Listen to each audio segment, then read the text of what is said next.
please welcome the Vice President of the United States, Mike Pence, accompanied by the Second Lady, Mrs. Karen Pence.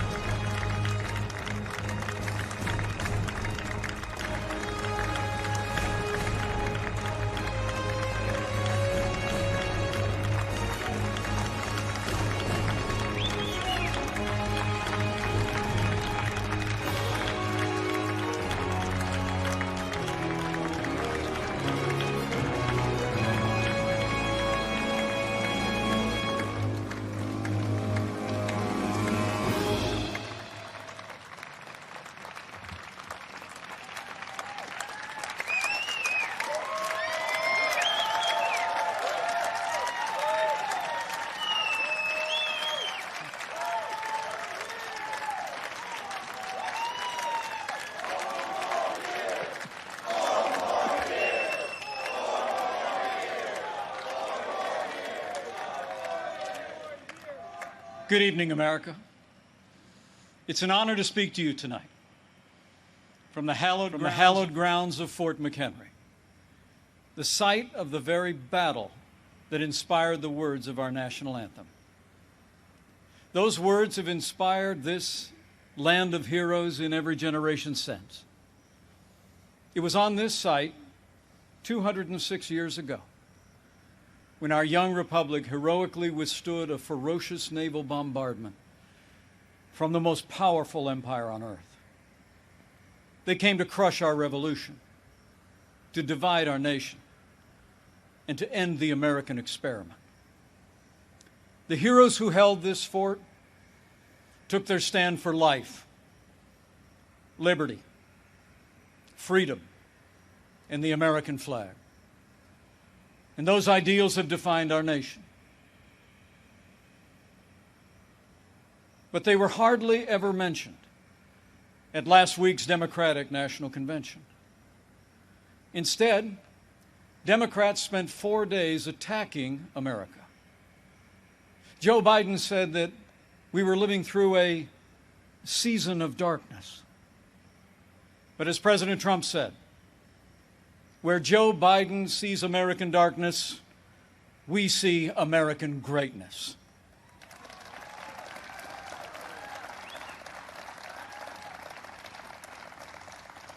In these challenging times, our country needs a president who believes in America, who believes in the boundless capacity of the American people to meet any challenge, defeat any foe, and defend the freedoms we hold dear. America needs 4 more years of President Donald Trump in the White House.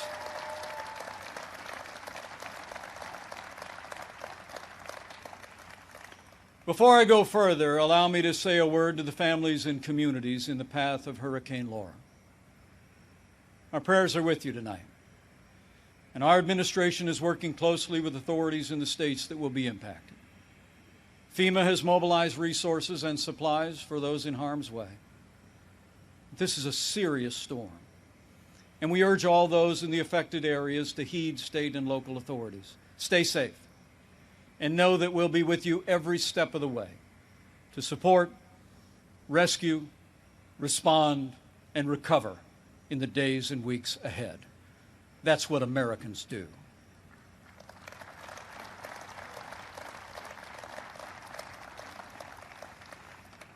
Four years ago, I answered the call to join this ticket because I knew that Donald Trump had the leadership and the vision to make America great again. And for the last 4 years, I've watched this president endure unrelenting attacks, but get up every day and fight to keep the promises that he made to the American people. So with gratitude for the confidence President Donald Trump has placed in me, the support of our Republican Party, and the grace of God, I humbly accept your nomination to run and serve as Vice President of the United States.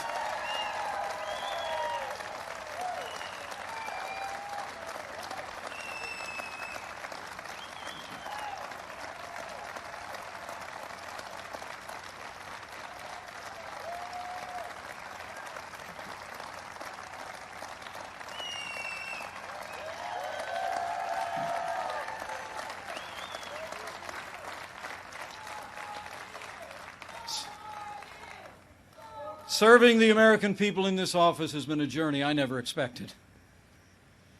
It's a journey that would not have been possible without the support of my family, beginning with my wonderful wife, Karen.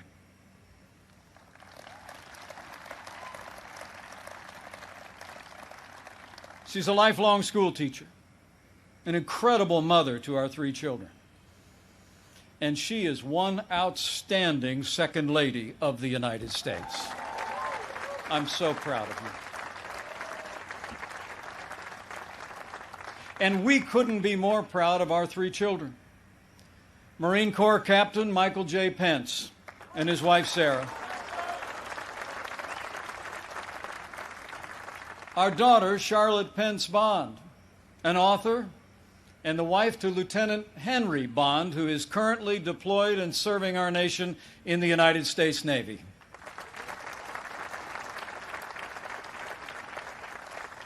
And our youngest, a recent law school grad, our daughter Audrey, and her fiancé, who, like so many other Americans, had to delay their wedding this summer. But we can't wait for Dan to be a part of our family.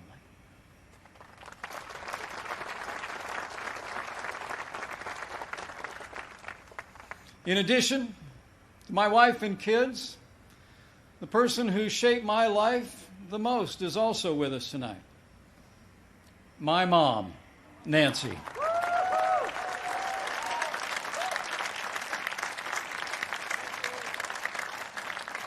She is the daughter of an Irish immigrant, 87 years young. And Mom follows politics very closely.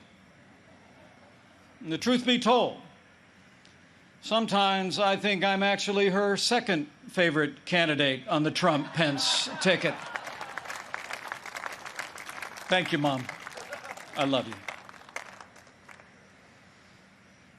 Over the past 4 years, I've had the privilege to work closely with our president. I've seen him when the cameras are off. Americans see President Trump in lots of different ways. But there's no doubt how President Trump sees America. He sees America for what it is. A nation that has done more good in this world than any other. A nation that deserves far more gratitude than grievance. And if you want a president who falls silent when our heritage is demeaned or insulted, he's not your man.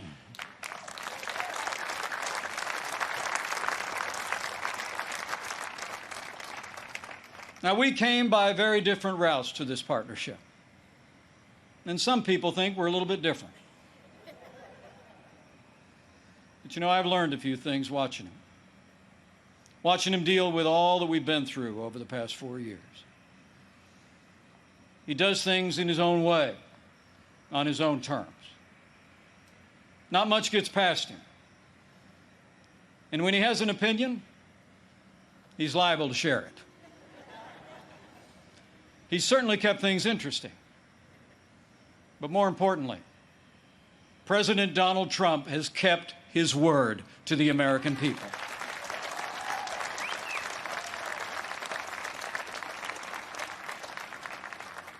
In a city known for talkers, President Trump is a doer. And few presidents have brought more independence, energy, or determination to that office. 4 years ago, we inherited a military hollowed out by devastating budget cuts, an economy struggling to break out of the slowest recovery since the Great Depression. ISIS controlled a land mass twice the size of Pennsylvania, and we witnessed a steady assault on our most cherished values, freedom of religion and the right to life. That's when President Donald Trump stepped in. And from day one, he kept his word. We rebuilt our military. This president signed the largest increase in our national defense since the days of Ronald Reagan and created the first new branch of our armed forces in 70 years, the United States Space Force.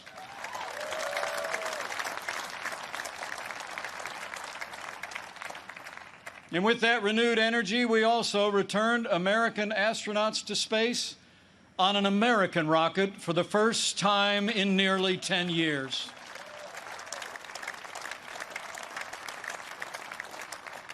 And after years of scandal that robbed our veterans of the care that you earned in the uniform of the United States, President Trump kept his word again. We reformed the VA, and Veterans Choice is now available for every veteran in America.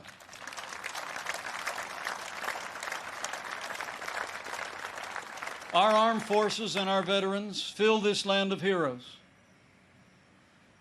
and many join us tonight in this historic fort. Tonight we have among us 4 recipients of the Medal of Honor.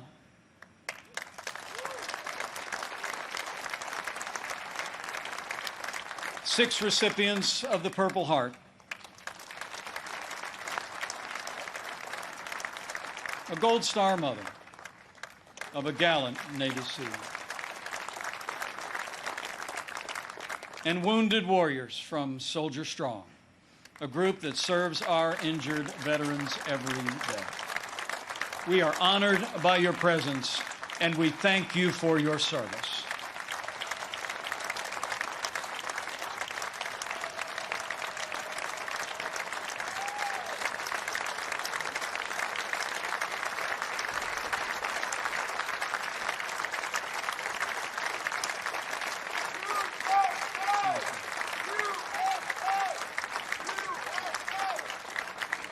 With heroes just like these, we defend this nation every day.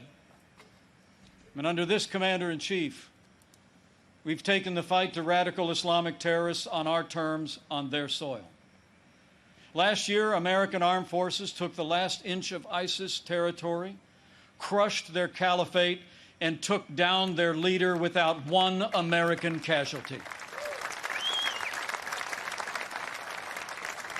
And I was there when President Trump gave the order to take out the world's most dangerous terrorist. Iran's top general will never harm another American because Qasem Soleimani is gone.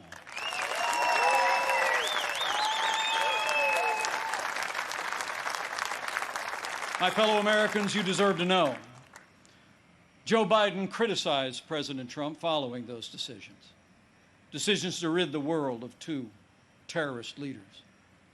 But it's not surprising, because history records that Joe Biden even opposed the operation that took down Osama bin Laden.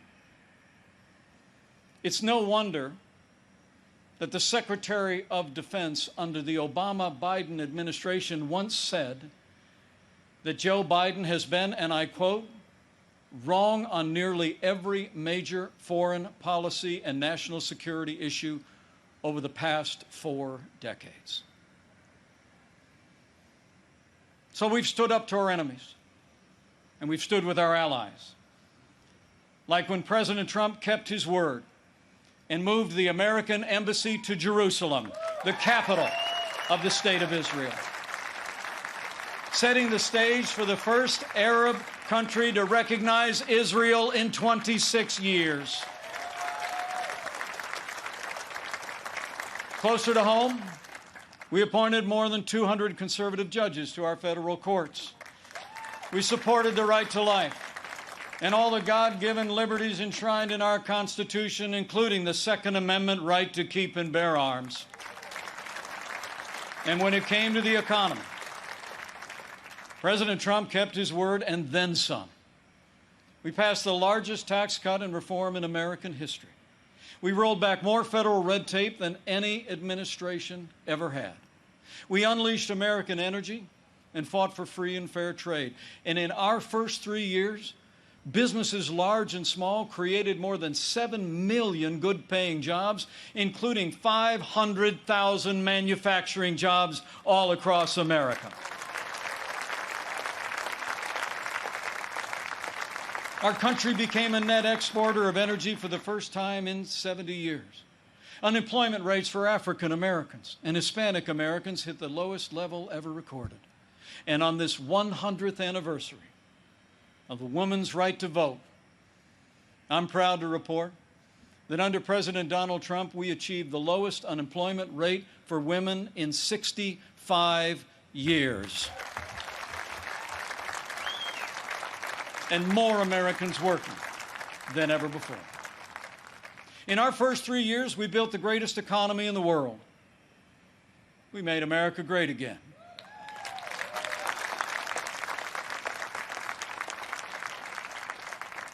And then the coronavirus struck from China. Before the first case of the coronavirus spread within the United States, the President took unprecedented action and suspended all travel from China, the second largest economy in the world. Now, that action saved untold American lives. And I can tell you firsthand, it bought us invaluable time to launch the greatest national mobilization since World War II. President Trump marshaled the full resources of our federal government from the outset. He directed us to forge a seamless partnership with governors across America in both political parties. We partnered with private industry to reinvent testing and produce supplies that were distributed to hospitals around the land. Today, we're conducting more than 800,000 tests a day, and we have coordinated the delivery of billions of pieces of personal protective equipment for our amazing doctors, nurses, and healthcare workers.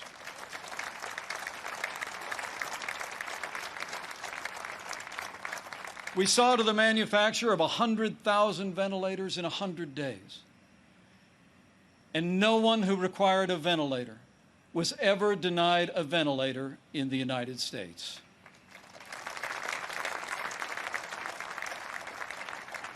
We built hospitals, surged military medical personnel, and enacted an economic rescue package that saved 50 million American jobs. As we speak, we're developing a growing number of treatments known as therapeutics, including convalescent plasma, that are saving lives all across America. Now, last week, Joe Biden said that no miracle is coming. Well, what Joe doesn't seem to understand is that America is a nation of miracles. And I'm proud to report that we're on track to have the world's first safe, effective coronavirus vaccine by the end of this year.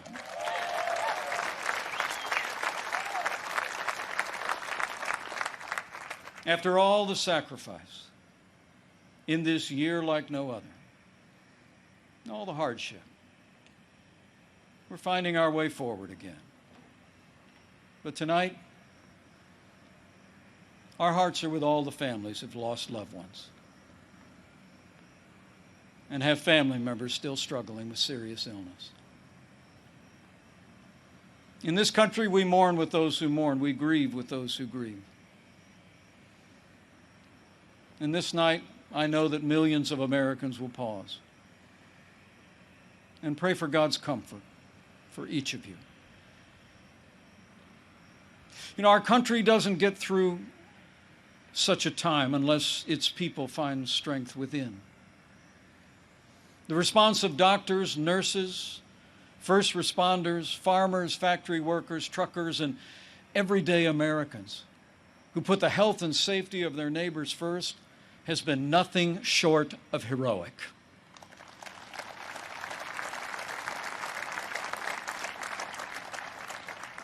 Veronica Sayez put on her scrubs every day in and day out, went to work in one of New York City's busiest hospitals. She stayed on the job, put in the long hours until it was done, and then got back in her neighborhood and helped neighbors and friends struggling. Her brother William is a New York City firefighter. And they're both emblematic of heroes all across this country. They're with us tonight. And I say to them and to all of you, You have earned the admiration of the American people, and we will always be grateful for your service and care.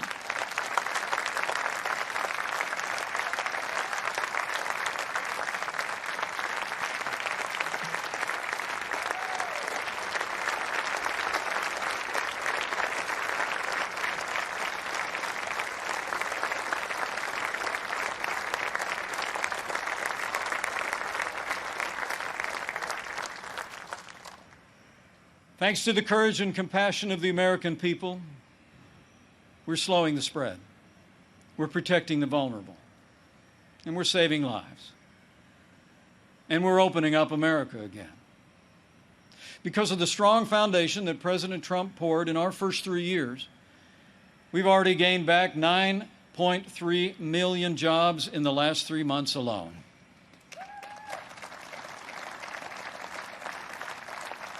And we're not just opening up America again. We're opening up America's schools.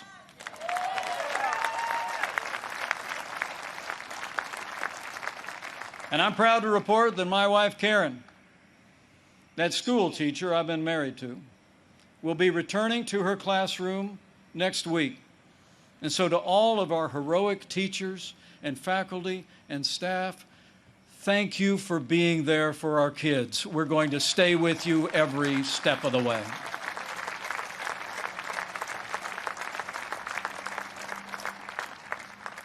In the days ahead, as we open up America again, I promise you, we'll continue to put the health of America first. And as we work to bring this economy back, we all have a role to play, and we all have a choice to make. On November 3rd, you need to ask yourself, who do you trust to rebuild this economy? A career politician who presided over the slowest economic recovery since the Great Depression? Or a proven leader who created the greatest economy in the world? The choice is clear. To bring America all the way back, we need 4 more years of President Donald Trump in the White House.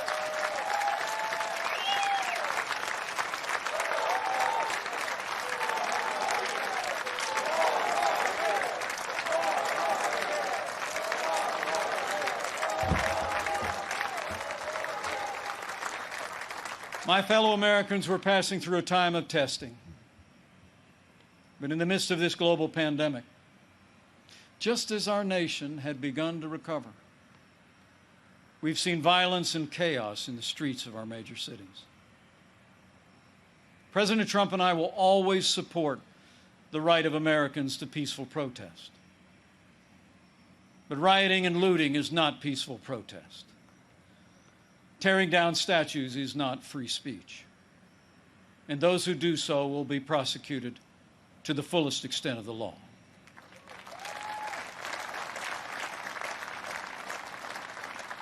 Last week, Joe Biden didn't say one word about the violence and chaos engulfing cities across this country. So let me be clear. The violence must stop, whether in Minneapolis, Portland, or Kenosha.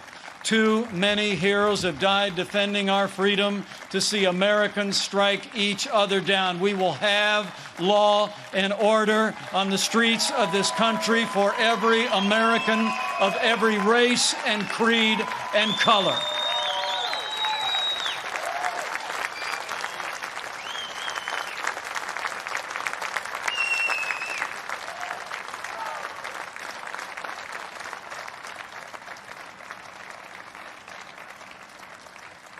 President Trump and I know that the men and women that put on the uniform of law enforcement are the best of us.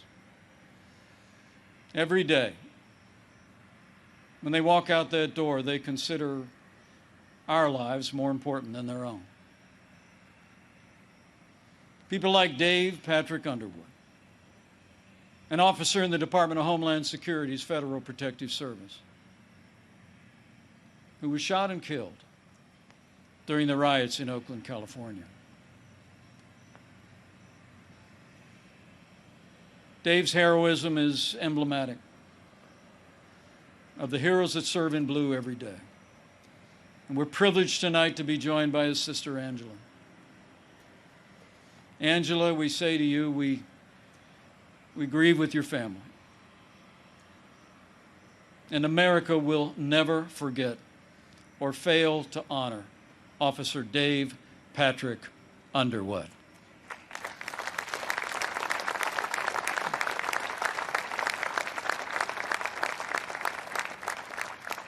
The American people know we don't have to choose between supporting law enforcement and standing with our African American neighbors to improve the quality of their lives, education, jobs, and safety. And from the first days of this administration, we've done both. And we will keep supporting law enforcement and keep supporting our African American and minority communities across this land for 4 more years.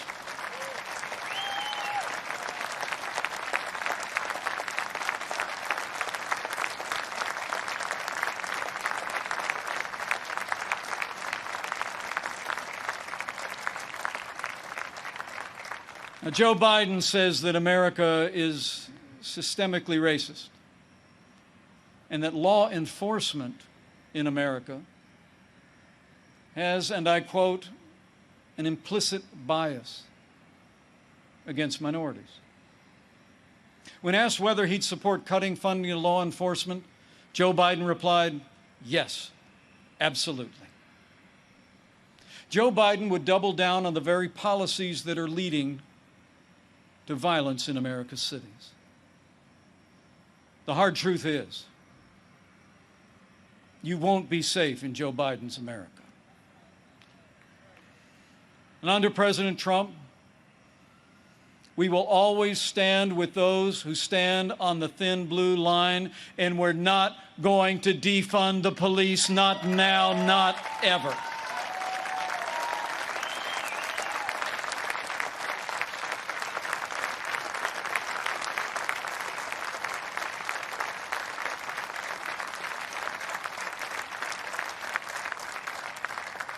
My fellow Americans, we're passing through a time of testing, but soon we will come to a time for choosing. Joe Biden has referred to himself as a transition candidate, and many were asking, transition to what? But last week, Democrats didn't talk very much about their agenda. And if I were them, I wouldn't either. I mean, Bernie Sanders did tell his followers that Joe Biden would be the most liberal president in modern times. In fact, he said, and I quote, that many of the ideas he fought for, that just a few years ago were considered radical, are now mainstream in the Democratic Party. At the root of their agenda is the belief that America is driven by envy, not aspiration. That millions of Americans harbor ill will toward our neighbors instead of loving our neighbors as ourselves. The radical left believes that the federal government must be involved in every aspect of our lives to correct those American wrongs. They believe the federal government needs to dictate how Americans live, how we should work, how we should raise our children, and in the process deprive our people of freedom, prosperity, and security. Their agenda is based on government control. Our agenda is based on freedom.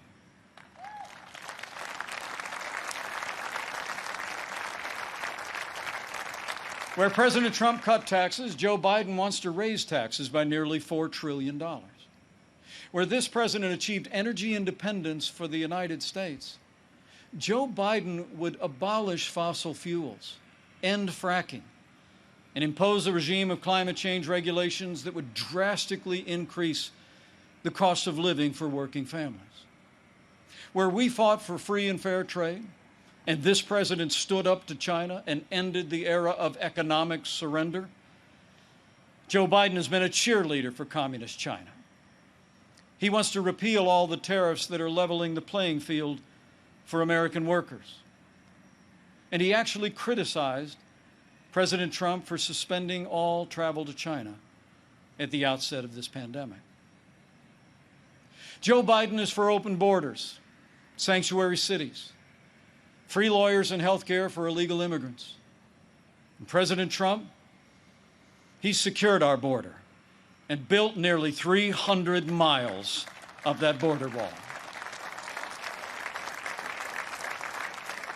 Joe Biden wants to end school choice. And President Trump believes that every parent should have the right to choose where their children go to school, regardless of their income or area code. President Trump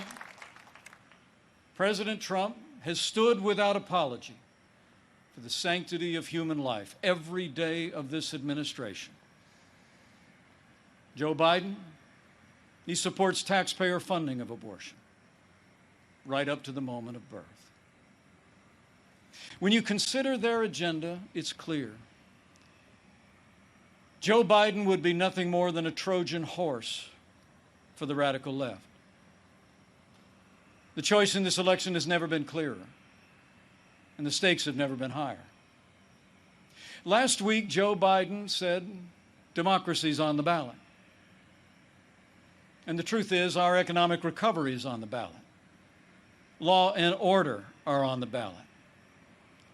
But so are things far more fundamental and foundational to our country. In this election, it's not so much whether America will be more conservative or more liberal, more Republican or more Democrat. The choice in this election is whether America remains America. It's whether we will leave to our children and our grandchildren a country grounded in our highest ideals of freedom, free markets, and the unalienable right to life and liberty, or whether we will leave them a country that's fundamentally transformed into something else. We stand at a crossroads, America. President Trump has set our nation on a path of freedom and opportunity. Joe Biden would set America on a path of socialism and decline. But we're not going to let it happen.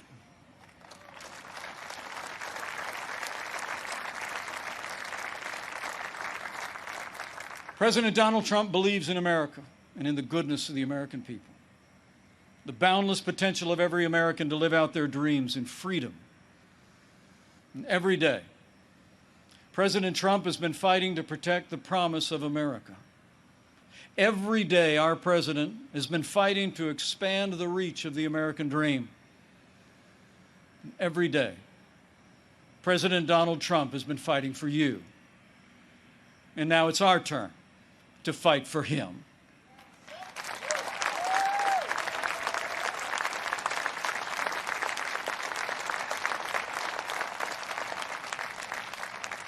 On this night, in the company of heroes, I'm deeply grateful. Deeply grateful for the privilege of serving as Vice President of this great nation and to have the opportunity to serve again. I pray to be worthy of it, and I will give that duty all that's in me. In the year 2020, the American people have had more than our share of challenges. But thankfully, we have a president with the toughness, energy, and resolve to see us through. Now, those traits actually run in our national character. As the invading force learned on approach to this fort in September of 1814, against fierce and sustained bombardment, our young country was defended by heroes, not so different from those who are with us tonight. The enemy was counting on them to quit, but they never did. Fort McHenry held, and when morning came, our flag was still here.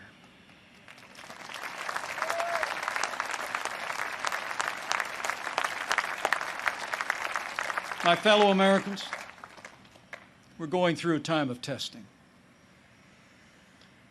But if you look through the fog of these challenging times, you will see our flag is still there today.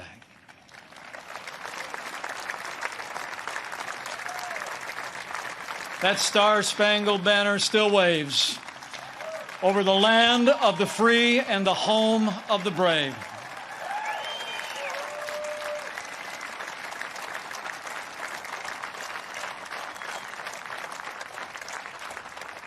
From these hallowed grounds, American patriots in generations gone by did their part to defend freedom.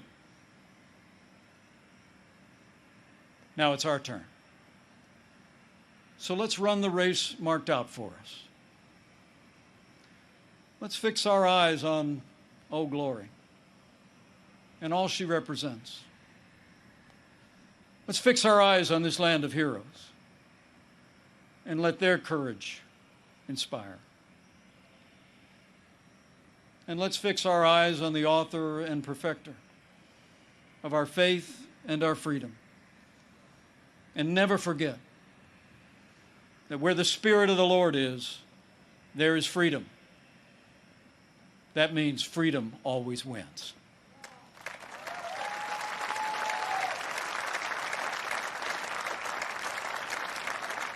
My fellow Americans, thank you for the honor of addressing you tonight and the opportunity to run and serve again as your Vice President. I leave here today inspired. And I leave here today more convinced than ever that we will do in our time as Americans have done throughout our long and storied past. We will defend our freedom and our way of life. We will re-elect our president and principled Republican leaders across the land. And with President Donald Trump in the White House for 4 more years, and with God's help, we will make America great again. Again. Thank you. God bless you. And God bless the United States of America.